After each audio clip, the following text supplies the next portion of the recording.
రెండో సమూయేలు 11వ అధ్యాయం.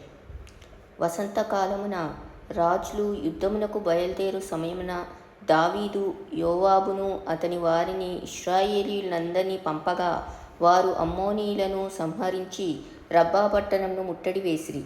అయితే దావీదు యెరూషలేము నందు నిలిచెను. ఒకానొక దినమున ప్రొద్దుగ్రుంకు వేళ దావీదు పడక మీద నుండి లేచి రాజనగరి మిద్ద మీద నడుచుచు పైనుండి చూచుచుండగా స్నానం చేయు ఒక స్త్రీ కనపడెను. ఆమె బహు సౌందర్యవతి అయి ఉండుట చూచి దావీదు దాని సమాచారం తెలుసుకొనుటకై ఒక దూతను పంపెను. అతడు వచ్చి ఆమె ఎలీయాము కుమార్తెయు హిత్తీయుడునగు ఊరియాకు భార్యయునైన బత్షెబా అని తెలియజేయగా దావీదు దూతల చేత ఆమెను పిలువనంపెను. ఆమె అతని యొద్దకు రాగా అతడు ఆమెతో శయనించెను. కలిగిన అపవిత్రత పోగొట్టుకొని ఆమె తన ఇంటికి మరలా వచ్చెను. ఆ స్త్రీ గర్భవతి అయి నేను గర్భవతినైతినని దావీదునకు వర్తమానము పంపగా దావీదు హిత్తీయుడగు ఊరియాను నా యొద్దకు పంపుమని దూత ద్వారా యోవాబునకు ఆజ్ఞ ఇచ్చెను. ఊరియా దావీదునొద్దకు రాగా దావీదు యోవాబు యోగక్షేమమును జనుల యోగక్షేమమును యుద్ధ సమాచారమును అడిగెను. తరువాత దావీదు ఇంటికి పోయి శ్రమ తీర్చుకొనుమని ఊరియాకు సెలవీయగా ఊరియా రాజనగర్లో నుండి బయలువెళ్ళెను. అతని వెనుక రాజు ఫలహారము అతని యొద్దకు పంపించెను గాని ఊరియా తన ఇంటికి వెళ్ళక తన ఏలినవాని సేవకులతో కూడా రాజనగరి ద్వారంన పండుకొనెను.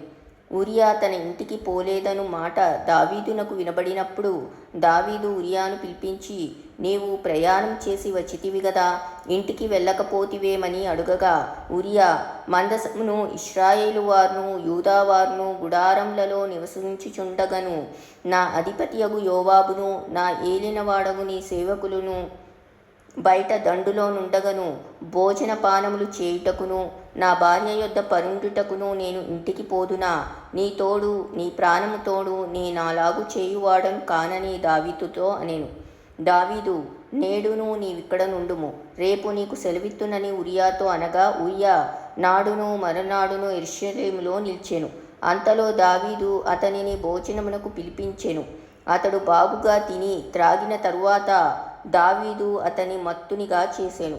సాయంత్రమున అతడు బయలువెళ్ళి తన ఇంటికి పోక తన ఏలినవాని సేవకుల మధ్య పడక మీద పండుకొనెను. ఉదయమున దావీదు యుద్ధము మోపుగా జరుగుచున్న చోట ఊరియాను ముందు పెట్టి అతడు కొట్టబడి హతమగునట్లు నీవు అతని యొద్ద నుండి వెళ్ళిపోమ్మని యోవాబునకు ఉత్తరము రాయించి ఊరియా చేత పంపించెను.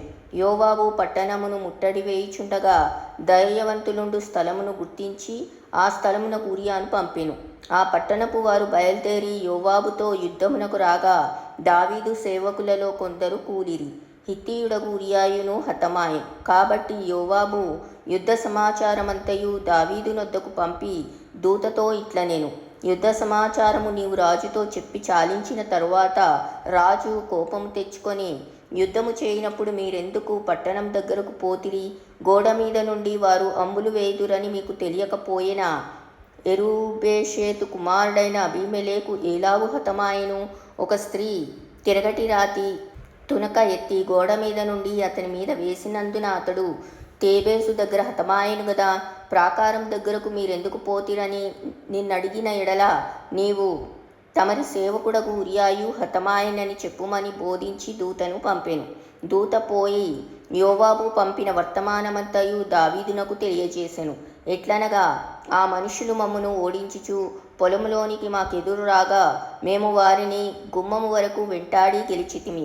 అప్పుడు ప్రాకారం మీద నుండి విల్లుకాండ్రు తమ సేవకుల మీద అంబులు వేయగా రాజు సేవకులలో కొందరు హతమైరి.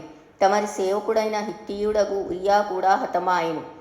అందుకు దావీదు నీవు యోవాబుతో ఈ మాట చెప్పుము, ఆ సంగతిని బట్టి నీవు చింతపడకుము.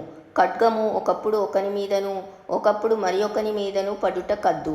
పట్టణము మీద యుద్ధము మరి బలముగా జరిపి దానిని పడగొట్టుమని చెప్పి నీవు యోవాబును ధైర్యపరిచి చెప్పుమని ఆ దూతకు ఆజ్ఞ ఇచ్చి పంపెను. ఊరియా భార్య తన భర్తయగు ఊరియా హతమైన సంగతి విని తన భర్త కొరకు అంగలార్చెను.